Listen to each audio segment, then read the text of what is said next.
Okay, guys, so I am home from work, and today is day 2 of what's happening in my kitchen. So let's take a peek here. So it was like Alan's in there ordering Domino's because, again, our kitchen is pretty tore up.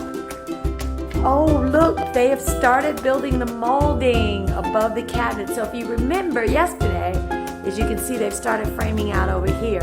So I will no longer have, well, there was a piece of molding that went across the top of my cabinets, which have been removed, and now they're building the molding.